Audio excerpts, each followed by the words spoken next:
I remember the smell, the stale damp of the bunker, braided with cigar smoke and quiet panic. The clock struck midnight and the telephone lines purred like restless animals. Winston Churchill, shadows pooled beneath his eyes, held a short cigar between his fingers as if it were the handle of a door out of the dark. Behind the closed door, men waited who wanted to bargain with the devil. "No," he said, and the concrete seemed to carry the word like an iron wedge. That night I stood in the corner with my notebook and understood. We would either fall or learn to stand. What struck me most was something else entirely. He looked like a man who had already once escaped a trap and knew how it was done. 40 years earlier I first heard of him when I was a young reporter in the Boer War. Churchill had come not as a general and not yet as a statesman. He came as a newspaperman, quick, ambitious, with eyes that could laugh and aim at the same time.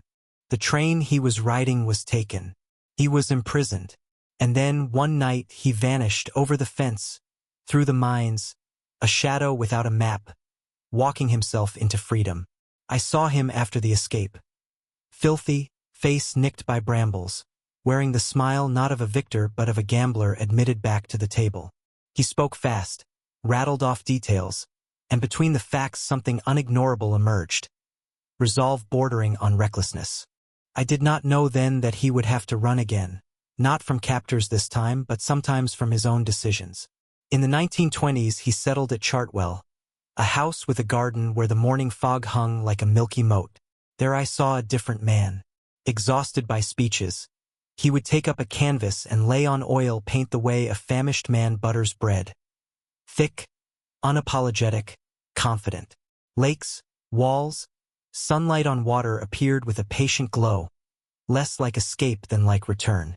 When the brushes were set aside, he took a trowel and laid bricks for a garden wall, joining the bricklayers' union with a boyish grin whenever a line ran true. In the evening, long baths. He dictated from the steam, splashing water as if throwing commas into the text, pausing only to sip champagne. "Pole Roger," he would wink as though naming an old friend. This was the same man who often got things wrong.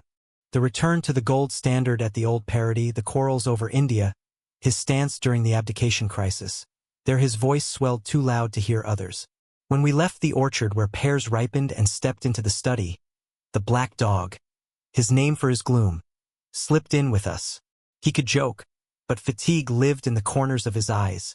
A kind no paint, no brick, no cigar seemed to cure.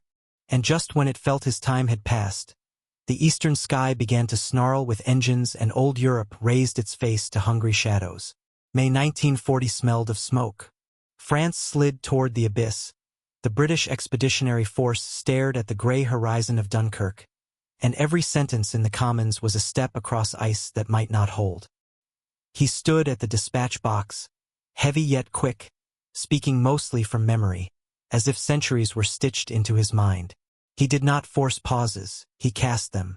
In that chamber they became a silence that pressed the chest. We will not yield, we will not surrender. Not a quotation here, but a promise branded into stone. Then a telephone rattled. "Dunkirk," someone breathed. It was not a battle that name carried so much as a wager. Salvation or shame. I understood in that moment his voice was a bridge. Someone still had to prove we could cross it. During the Blitz he refused to live only in the bunker. "Let's go," he would say, and we would walk streets where houses gaped with black, toothless mouths. In the docks he bent to smoldering brick, fished out a half-burnt cigar, trying, perhaps, to salvage one habit from the storm. Men doffed caps. Women nodded. Someone cried without sound. On a rooftop where no one was supposed to stand, he lifted his face to the damp wind and grew still. The black Homburg tilted like a salute to a silent parade. A plane tore the night. Searchlights crossed. A yellow spark opened above the Thames. He did not retreat.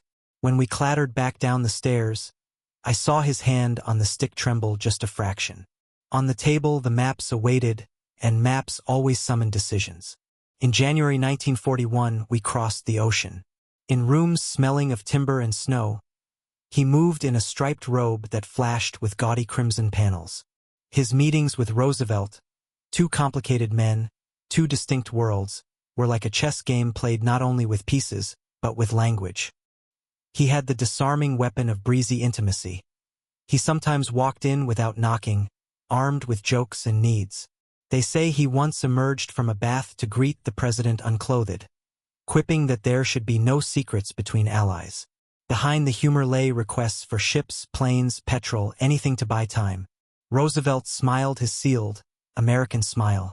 We came home across the icy sea with folders of understandings and the heavy knowledge that America breathed beside us, but to its own rhythm. From now on each step would answer not only to compass but to calendar. When the war turned, he said that memory is both gift and weapon. After El Alamein and Stalingrad, we stood before another attempt, the return to France. The ghost of the Dardanelles, stalking him for years, lingered behind his shoulder still.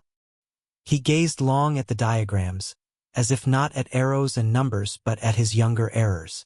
In those hours he could fall into a deep quiet. Then he would straighten suddenly and say, "We go on." And we did. That May in London, when crowds detonated into joy, he stood by a window with a glass of champagne, foam glowing like a fresh morning. He stepped out among the people and stopped, as if seeing his country for the first time. Yet in his eyes a flicker, a weather change after a storm. The sun, he knew, can be followed by another kind of gale, an election. In July 1945 he lost. Some called it history's ingratitude. He accepted it like coastal fog, with a smile that tucked away the chill. "People are entitled to hope not only for victory but for change," he said to me on the drive from Downing Street.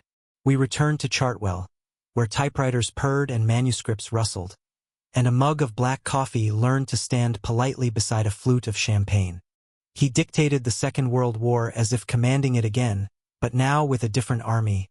Sentences, dates, character. Between chapters he reached for his brushes. Sometimes Jock the cat, ginger, striped, regal, sat on the sill and licked a paw like a dignitary at his own ceremony. There, Winston would nod toward the cat, is the true master of the house. He spoke and history gathered on the page. I did not ask whether he wrote also of his shadows, those barbed remarks that wounded many, his hard allegiance to empire, the blind patches where others saw famine and colonies. He knew history is no bleaching agent. He also knew how to set a fact into a phrase so the phrase served memory, not merely himself. One morning a letter from Sweden lay on the table like sunlight on linen. The Nobel Prize in Literature, for mastery of historical and biographical description, and for brilliant oratory in defending exalted human values. He smiled briefly without theatrics. "My mother always said I would write more than I would speak," he murmured, lifting his glass. Even in that warm moment, his left hand sometimes betrayed a small tremor. After the stroke in 1953, which the country scarcely saw, he learned again to hold both pen and shadow. The garden became therapy once more. Stroke, pause, sip, and the thought that there was still work enough for one more evening. He could hold a room as surely as he held a course. Sometimes too sharply. He could apologize reluctantly and argue with relish. His more controversial words remained in print like shards, and I watched those shards cut. He never aimed to be a saint. He aimed, often obstinately, to be Winston. In that stubbornness lay strength and flaw. He could err loudly, so loudly the echo rattled for decades. He could repent softly, so softly only intimates heard. On nights when the black dog visited, he would go to the studio, light the lamp, and stand looking at his canvases. It was as if he searched among the strokes for a path he had taken once before when escaping, only now from despair into steadiness. Each time he found not a road but a discipline. His recipe for endurance was no secret. 2-hour naps like battery stations in the middle of the day. Long, hot baths where memoranda were born. Cigars that smoked like beacon fires. Champagne as a small celebration before battle. On the desk, heaps of manuscript. On the shelves, books he had written and books that argued with him. He said a person must fill the day with things that keep them afloat. Sometimes those things were great affairs. Sometimes they were a simple wall, laid brick by brick until the line ran true. The same principle, he would grin, applies to the state. And then, inevitably, A knock. A letter brought by the tireless postman we call history. When he died, in January 1965, I stood on the Thames embankment where cranes bowed their booms like soldiers lowering their heads. The river moved slow and sure, and I remembered him in each of its colors. The lead gray of the cabinet, the ash blue of the first bombs, the amber of a Victory glass, the greenish hush of Chartwell's lawns. I imagined him somewhere just beyond sight, walking a path between canvases, not leaving behind a biography so much as a map. From captivity to escape, from mistake to decision, from hopelessness to a word that lifts. His legacy runs further than politics. It lives in the way he taught people to hold a blow and hold a pause, to work with stone and with sentences, to acknowledge shadows and still deny them dominion. It lives in color, on the canvases he left, in walls he built with his own hands, in books, bridges between experience and remembrance. His life is not an instruction manual but an example. Not to be flawless, but to be steadfast at the hinge points. I keep that first bunker smell in my memory. Smoke, damp, the copper taste of telephones, the muffled knock of seconds. He lifted his head and said no. In that no trembled the hand that held a stick, smoldered the cigar, whispered the bathwater, rustled the pages of the volumes to come, chimed the thin rim of a glass.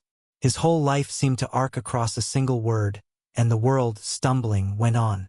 If you ever find yourself in a dark corridor between two doors, remember the man who once escaped a prison and never stopped escaping, from fear into action, from silence into phrase. Remember and take a step. History, like the river, keeps moving, and our task is to build the bridges.